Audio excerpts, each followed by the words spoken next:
Resolution of partnership में आज हम दो क्वेश्चंस करने जा रहे हैं और इन दोनों क्वेश्चंस में एक नया पॉइंट आया है, स्पेशली क्वेश्चन नंबर 14 अंकिता और मुस्कान। ठीक है, अब अंकिता और मुस्कान वाले क्वेश्चन में राठी की बुक में लास्ट में एक पॉइंट है कि 1400 रुपए का एक विपत्र जो बैंक से बनवाया था अनादृत हो गया। ठीक है, a bill of 1400 which was discounted with bank was dishonored। अब इसके लिए मैं आपको 11वीं क्लास पे ले जाता हूँ। 11वीं कक्षा में 11th क्लास में आप लोगों ने विनिमय विपत्र बिल्स ऑफ एक्सचेंज चैप्टर किया था। अगर किसी के ऊपर हमारा पैसा है, अगर किसी के ऊपर हमारा पैसा है तो वो हमें उस पैसे के बदले एक बिल लिख कर देता है और उस बिल को हम बैंक में जमा करते हैं, बैंक से तोड़वाते हैं, बैंक से भुनाते हैं, बैंक से डिस्काउंट करते हैं और उतना पैसा हमारे अकाउंट में जमा हो जाता है। और जिसके ऊपर हमारा पैसा था अब वो हमारा देनदार डेटर नहीं रहता, क्योंकि हमें उसने बिल दे दिया और उस बिल को हमने बैंक में जमा कर दिया और उतना पैसा हमारे बैंक में जमा हो गया और अब वो हमारा देनदार नहीं है, अब वो हमारा डेटर नहीं है, क्योंकि उसने हमें बिल दे दिया और वो पैसा हमारे बैंक अकाउंट में बढ़ गया। ठीक है, अब इसका उल्टा हुआ तो उसके द्वारा दिया हुआ बिल हमने बैंक में जमा कर दिया, हमारा बैंक अकाउंट बढ़ गया, अब वो हमारा डेटर नहीं है, अब हमें उससे कोई मतलब नहीं है।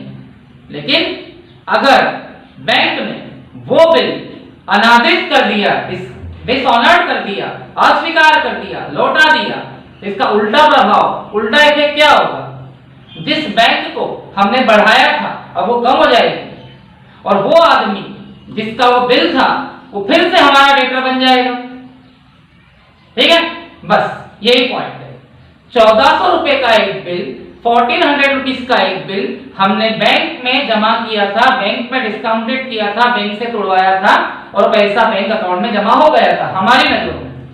और हमारी नजरों में वो बिल देने वाला हमारा डेटर नहीं है, उसने हिसाब चुकता कर दिया। लेकिन उल्टा हो गया। उल्टा क्या हुआ? बैंक ने वो बिल अनादृत कर दिया, बैंक ने वो बिल डिसऑनर्ड कर दिया, मतलब लौटा दिया। इसका उल्टा इफेक्ट ये होगा कि हमारी नजरों में जो बैंक अकाउंट 1400 से बढ़ा था अब वो कम हो जाएगा और डेटर 1400 से कम हुए थे अब बढ़ जाएंगे।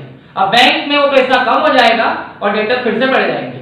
तो इस लाइन का एक ही प्रभाव पड़ेगा, एक ही इफेक्ट पड़ेगा और उसे आप क्वेश्चन करने के पहले बैलेंस शीट में एज इट इज कर दें। बैंक को 1400 रुपए से कम कर दें तो आपकी बैंक जो थी वो 7000 थी, उसको तुरंत 1400 माइनस करके बैंक आ जाएगी 5600, 5600 और डेटर बढ़ जाएंगे। आपके डेटर 28000 के थे, 28000 के, उसको 1400 से 1400 से बढ़ाकर 29400, 29400 कर देंगे। सिंपल सी बात है। हमने अगर बिल बैंक में जमा किया है तो बैंक बढ़ गई है और जिसने हमें वो बिल दिया अब वो हमारा डेटर नहीं है। उल्टा इफेक्ट, बैंक ने अगर वो बिल वापस कर दिया तो बैंक में उतना बैलेंस कम हो जाएगा तो बैंक को कम कर देंगे और वो हमारा डेटर फिर से बन जाएगा, डेटर बढ़ जाएंगे। तो आप बैलेंस शीट में तुरंत hand to hand cash bank को कम कर दे 1400 रुपए से और डेटर को बढ़ा दे तो आपके डेटर 29400, 29400 के हो जाएंगे और बैंक का बैलेंस 7000 से 1400 कम होकर 5600 हो जाएगा। ठीक है, अंकिता मुस्कान की बैलेंस शीट दी है, आपको फर्म बंद करना है तो आपका पहला अकाउंट बनेगा रियलाइजेशन अकाउंट,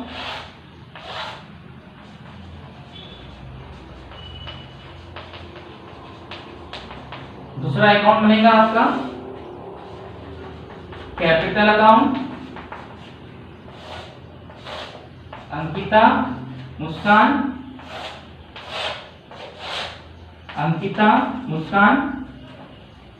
और यहां अंकिता ने फर्म को लोन दिया है तो डेफिनेटली अंकिता का लोन अकाउंट बनेगा।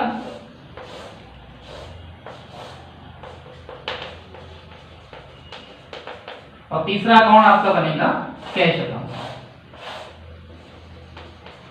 फोर्थ अकाउंट बनेगा आपका कैश अकाउंट। ठीक है, तो सबसे पहले हम संपत्तियों को, असेट्स को डेबिट साइड से ट्रांसफर करेंगे। सबसे पहले कैश है, कैश एट बैंक, तो आप इसे कैश में या बैंक अकाउंट बनाकर शो कर दें। टू बैलेंस ब्रॉट डाउन, लेकिन ये आपका केवल 5600 आएगा, 5600, 7000 नहीं आएगा। ओके, उसके बाद स्टॉक डेबिट से जमा कर दें।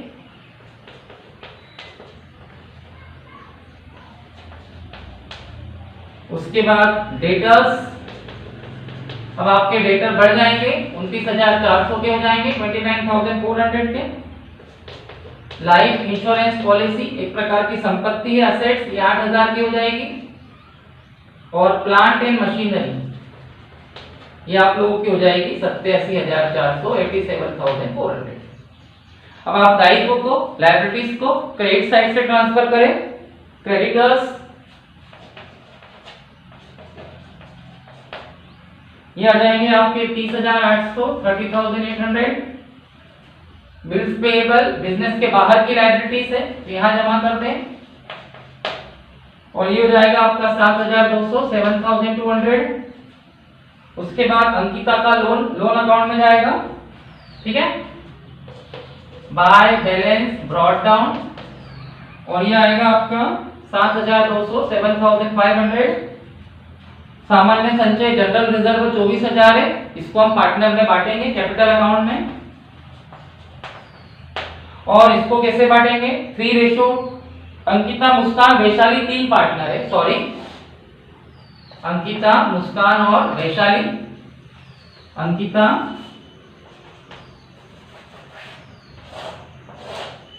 मुस्कान, वैशाली। तो अंकिता, मुस्कान और वैशाली में 3 to 1 में कैसे बांटेंगे? 3 to 1 और 1 6, 3 to 1, 3 to 6, 5 और 1 6। तो 24,000 को 6 से भाग दे, 6 से डिवाइड करें, 4,000 आएगा, 4,000, 12,000, 8,000 और 4,000। ये जनरल रिजर्व बढ़ गया। और उसके बाद कैपिटल अकाउंट में जाएगी बाय बैलेंस ब्रॉट डाउन, और ये है आपकी 40, 32, 16।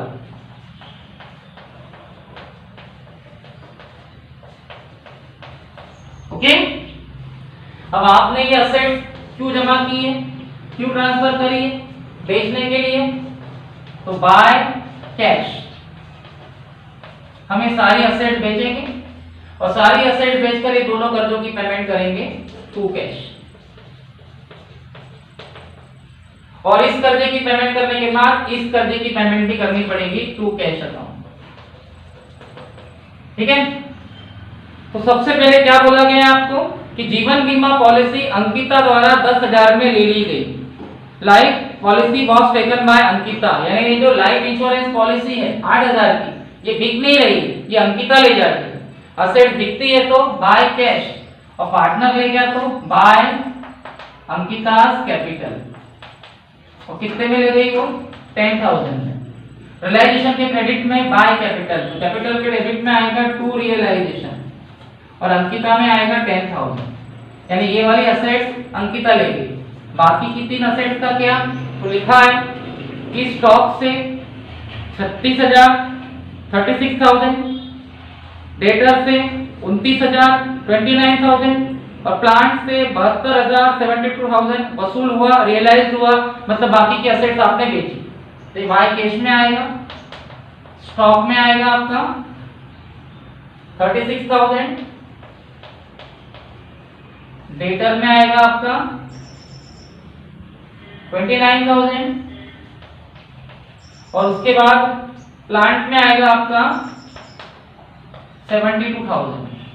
इस टाइप से आपने अपनी सारी एसेट्स बेच दी। 9 और 6 15 और 2 17 के 7, 1 3 और 1 4 और 2 6 और 7, 7 2 9 और 4 13, 1,37,000, ठीक है। वेट, इसके बाद लायबिलिटीज की पेमेंट करें, और लायबिलिटीज की पेमेंट के बारे में कोई इंफॉर्मेशन नहीं है तो हम लायबिलिटीज की पूरी पेमेंट कर देंगे। ये दोनों लायबिलिटीज की पेमेंट करेंगे टू कैश। सबसे पहले क्रेडिटर की पेमेंट कर दें आप 30,800, और फिर बिल्स पेबल की पेमेंट कर दें आप 7,200।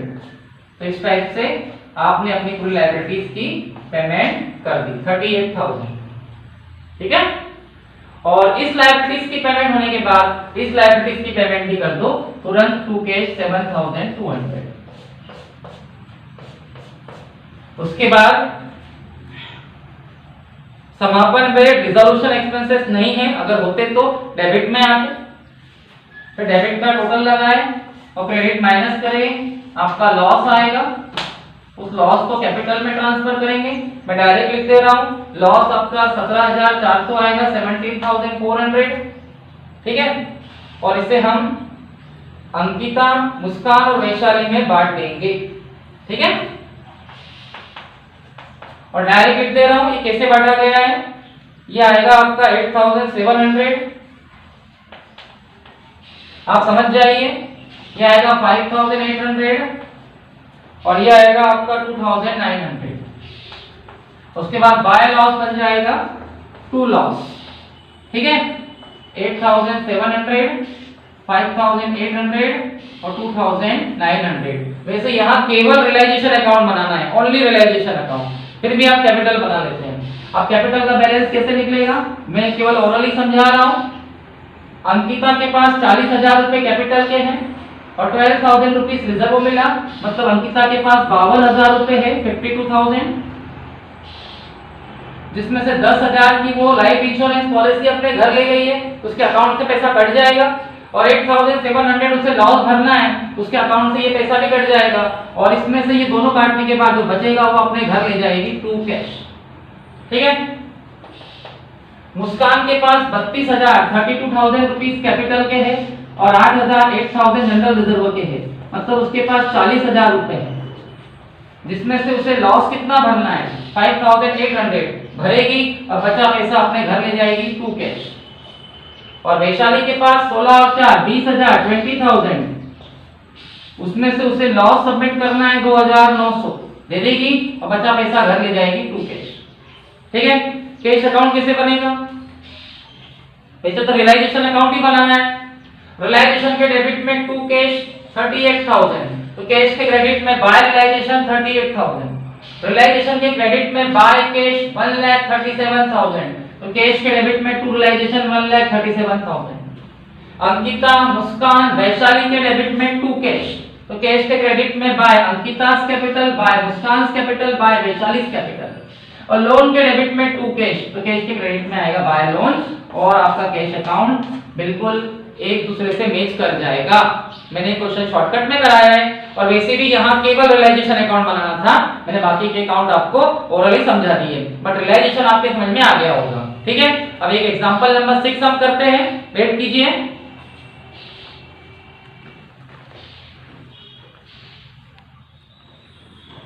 चलिए इस चैप्टर में अब एग्जांपल नंबर 6 हम करते हैं।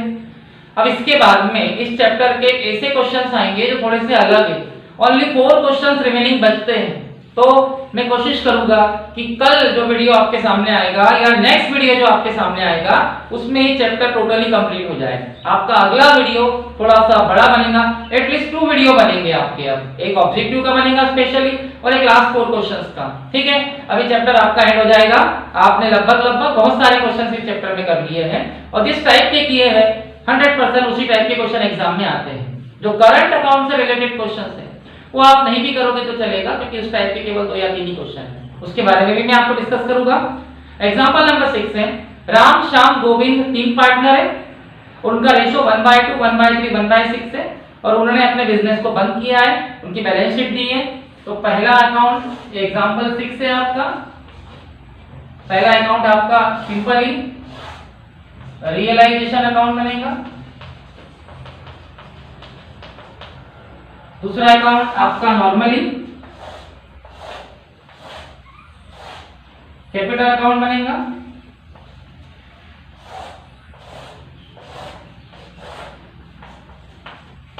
और तीसरा अकाउंट अगर किसी पार्टनर ने लोन दिया है तो नहीं दिया है तो आपका कैश अकाउंट बनेगा, ठीक है। सबसे पहले असेट सबमिट करेंगे डेबिट साइड से, तो कैश जो है कैश में जाएगा आपका, टू बैलेंस ब्रॉट डाउन। वैसे वो बैंक अकाउंट बना रहा है, आप यहां लिखते हैं बैंक ऑब्लिक कैश, चलेगा। ये है आप लोगों का 580 580। और उसके बाद बाकी सभी संपत्तियों को, बाकी सभी असेट्स को डेबिट से सबमिट कर दे। टू बिल्स रिसीवेबल ये आ जाएगा 850। टू डेटर्स ये आ जाएंगे आपके 15,830 15,830। टू स्टॉक ये आ जाएगा आपका 8,420। फिर मशीन 10,800। फिर टू बिल्डिंग 25,650। कैपिटल भी है बट वो कैपिटल अकाउंट में जाएगी। ठीक है, अब आगे है लायबिलिटीज। तो लायबिलिटीज क्रेडिट में सबमिट की जाती है। सबसे पहले बैंक लोन, बिजनेस के बाहर की लायबिलिटीज है तो यहां जमा कर दें। ये है आप लोगों का 5,120 बाय क्रेडिटर्स। ये है आपके 20,260 संचय रिजर्व, पार्टनर को बांटा जाएगा और पार्टनर को बांटने के लिए रेशो दिया हुआ है, मैं डायरेक्ट बांट देता हूं। बाय रिजर्व ये बढ़ जाएगा आपका 3,000 3,000 2,000 2,000 और 1,000 1,000। और उसके बाद कैपिटल में जाएगी बाय बैलेंस ब्रॉट डाउन।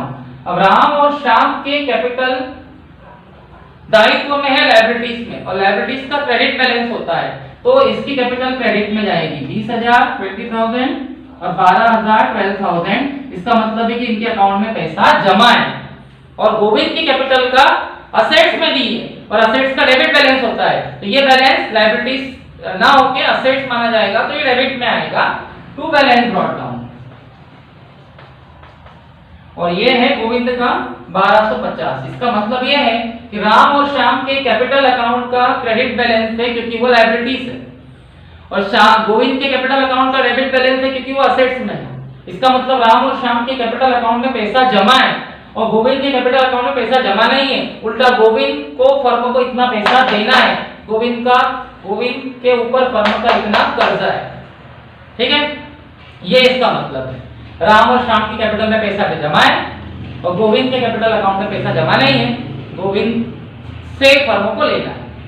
ठीक है, उसके बाद असेट्स को हम बेचेंगे। तो 1 2 3 4 5 असेट्स आपने जमा करी है तो पूरी पांचों की पांचों आप बेचेंगे। ठीक है, और सभी असेट बेचते किधर से हम लोग? क्रेडिट से, बाय कैश अकाउंट। तो देखिए उसने क्या बोला, संपत्ति से वसूली हुई, असेट से रियलाइज हुआ।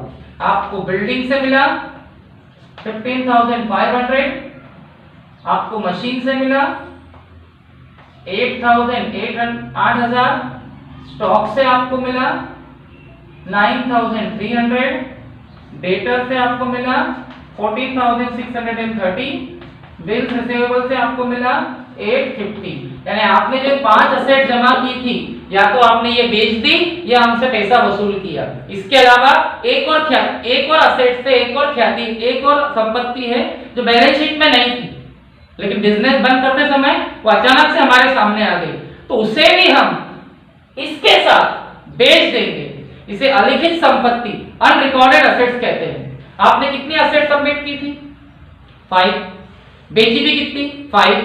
लेकिन एक और आ गई, अलिखित संपत्ति, अनरिकॉर्डेड असेट्स। और जब कोई अलिखित संपत्ति, अनरिकॉर्डेड असेट्स आ जाए बिजनेस बंद करते समय, तो बाकी असेट्स की तरह उसे भी बेच देंगे। तो गुडविल आपने बेची है 2,500 में, यानी आपने जमा की थी 5 और बेचेंगे 6। ये एक नई असेट्स है जो अचानक से आपके सामने आई और आपने उसे बेच दिया। तो इस टाइप से आपने अपनी सारी असेट्स, सारी संपत्ति कुल मिलाकर बेची 50,780 में। असेट्स क्यों बेची जाती है भैया? कर्जा उतारने के लिए। कितने कर्जे हैं आपके ऊपर? 2। तो उन दोनों की पेमेंट डेबिट से कर दें, टू कैश। तो सबसे पहले आप पेमेंट करेंगे बैंक लोन की। आपने बैंक से कितना लोन लिया है? 5120। उसके बाद आप क्रेडिटर की पेमेंट करेंगे और क्रेडिटर की पेमेंट जितनी है उतनी पूरी करनी पड़ेगी। लेकिन उसने बोला है कि क्रेडिटर को 320 बट्टा दिया गया, 320 रुपीस डिस्काउंट दिया गया। इसका मतलब क्रेडिटर को आप पूरी पेमेंट ना करके कितनी पेमेंट करोगे? 19,940। यानी इस जो क्रेडिटर थे 20,260 के, उन्हें 320 रुपीस कम पेमेंट की गई। ठीक है। और इसके अलावा एक अलिखित दायित्व अनरिकॉर्डेड लायबिलिटीज आ गई जिसकी पेमेंट की गई 2000। मतलब बिजनेस बंद करते समय अचानक से कोई असेट्स आ जाए तो बैलेंस शीट में नहीं थी तो उसे भी बाकी असेट्स की तरह बेच दे बाय कैश। और अचानक से कोई अनरिकॉर्डेड लायबिलिटीज आ जाए अलिखित दायित्व तो उसका भी निपटारा, उसका भी एडजस्टमेंट करना पड़ेगा। कर्जा उतारते हैं डेबिट से, उस अलिखित दायित्व को अनरिकॉर्डेड लायबिलिटीज को भी आप डेबिट से पेमेंट कर दें, अनरिकॉर्डेड लायबिलिटीज, ठीक है। और ये आपकी 2000 है, 2000। इस टाइप से आपके दो कर्जे थे, दो लायबिलिटीज थी, उसकी पेमेंट करी टू कैश, और एक अलिखित दायित्व अनरिकॉर्डेड लायबिलिटीज थी, उसकी पेमेंट भी आपने करी टू कैश, ठीक है। इस टाइप से आपने पूरी असेट्स और लायबिलिटीज की पेमेंट कर दी, ठीक है। असेट्स बेच कर लायबिलिटीज की पेमेंट कर दी, ओके। तो इसके अलावा समापन में डिसॉल्यूशन एक्सपेंसेस 450 हुए, उसकी भी पेमेंट कर दीजिए, टू कैश में आ जाएगा वो भी। इस टाइप से आपने अपने पूरे कर्जे, पूरी लायबिलिटीज की पेमेंट कर दी, ये ठीक है। और इसके बाद डेबिट में से क्रेडिट माइनस करके लॉस आ जाएगा, ये आएगा आपका 12,900, जिसे आप राम, श्याम और गोविंद में बांट दे। यहाँ लिखा है 6450 4300 और 2150। ब्लैक बोर्ड पे इतना स्पेस नहीं है, देन बुक में देखिए आप उसने क्या किए। तो इसमें नया पॉइंट क्या आया है? नया पॉइंट एक ही आया, जितनी असेट्स हम जमा करते थे उतनी बेचते थे, लेकिन उसके अलावा कोई और असेट्स आ जाए तो उसे भी बेच दिया जाएगा, जैसे गुडविल। और जितनी लायबिलिटीज हम यहाँ लिखते थे उसकी पेमेंट करते थे, तो हमने ये दो लायबिलिटीज की पेमेंट करी, उसके अलावा एक नई लायबिलिटीज आ गई, नया दायित्व आ गया, अलिखित दायित्व अनरिकॉर्डेड लायबिलिटीज, उसकी भी पेमेंट करनी पड़ेगी इनके साथ। और खर्चे की पेमेंट तो ऑलरेडी करनी पड़ती है, ठीक है। बाय लॉस आपका 2 लॉस बन जाएगा, 6450 4300 2150। अब कैपिटल का बैलेंस कैसे निकलेगा? इस तरफ कम पड़ रहा है तो बाय कैश घर से पैसा लाएगा, और इस तरफ कम पड़ रहा है तो टू कैश घर पैसा ले जाएगा। तो नॉर्मली बहुत आसान है, ये देखिए आप 23,000 यहाँ है और यहाँ 6450 है, इसका मतलब 16,550 घर ले जाएगा। शॉर्टकट करवा रहा हूँ मैं आप लोगों को, 12 और 2 14,000 14,000 यहाँ है और 4,300 यहाँ है, मतलब ये 9,700 9,700 घर ले जाएगा। और इस तरफ 3,400 है और इस तरफ केवल 1,000 है, मतलब 2,400 ये अपने घर से लाएगा बाय कैश, ठीक है। और कैश अकाउंट कैसे बनेगा आप जानते हो, रियलाइजेशन के डेबिट में टू कैश 27,510, तो कैश के क्रेडिट में आएगा बाय रियलाइजेशन 27,510, रियलाइजेशन के क्रेडिट में बाय कैश 50,780, तो कैश के डेबिट में टू रियलाइजेशन, गोविंद के क्रेडिट में बाय कैश, तो कैश के डेबिट में टू गोविंद कैपिटल, यह आएगा 2,400।